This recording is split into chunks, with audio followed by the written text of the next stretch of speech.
Time, social, mental, physical, financial 5 ટાઈપની wealth. અને છેલ્લે સુધી આ વિડીયો જોજો, કારણ કે આ જેટલું જલ્દી તમે લાઈફમાં શીખી લેશો ને એટલું બેટર તમારી લાઈફ રહેશે, સ્પેશિયલી 30, 40, 50 પછીના વર્ષોમાં. મોટાભાગના લોકો ખાલી ફાઇનાન્શિયલ વેલ્થ પાછળ પડ્યા હોય છે ને, અને આજના ટાઈમમાં એ જરૂરી છે કે ભાઈ પહેલાં ફાઇનાન્શિયલ ફિગર આઉટ કરીએ, બાકી બધું પછી જોઈશું, કોઈ વાંધો નહીં.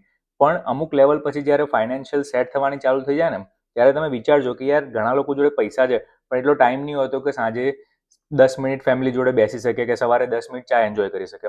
ઘણા હોય છે કે જેની જોડે ફાઇનાન્શિયલ સેટ થઈ ગયા હોય છે પણ સોશિયલ લાઈફના નામે 2 જણા એ જ હોય છે કે જે આઈને બેસતા હોય કે એમની જોડે એટલે બેસે છે કે ભાઈ એની જોડે પૈસો છે. એમની મેન્ટલ હેલ્થ એટલી બગડી ગઈ હોય છે કે હંમેશા સ્ટ્રેસમાં રહેતા હોય, થોડી વાતે ક્રેન્કી થઈ જતા હોય, રાઈટ? તમે ઓળખતા હશો એવા ઘણા લોકોને.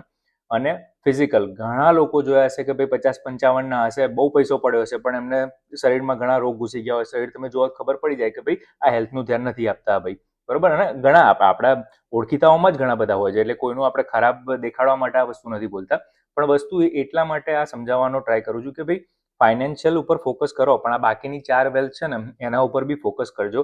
એક બુક છે 5 ટાઈપ્સ ઓફ વેલ્થ. આ વિડીયો જો 100 શેર થઈ ગયા ને તો હું આનો ડિટેલમાં એક વિડીયો બનાવીશ જેની અંદર આ 5 વેલ્થ કઈ રીતે અચીવ કરી શકાય છે અને કઈ રીતે એના ઉપર ફોકસ કરવું જોઈએ. એટલે જેને જરૂર એની જોડે આ વિડીયો શેર કરજો. બટ રિયલી રિમેમ્બર કે પૈસો ખાલી ભેગા કરવા પાછળ નહીં દોડો, કારણ કે જો બીજું બધું નહીં હોય ને, બીજી 4 વસ્તુ નહીં હોય ને, જે ફૂલફિલમેન્ટની પાછળ તમે દોડો છો ને એ ફૂલફિલમેન્ટ તમને નહીં મળે. અને હું હજારો લોકો જોડે વાત કર્યા પછી, એમના એક્સપિરિયન્સ પછી તમને આ વાત કહી રહ્યો છું.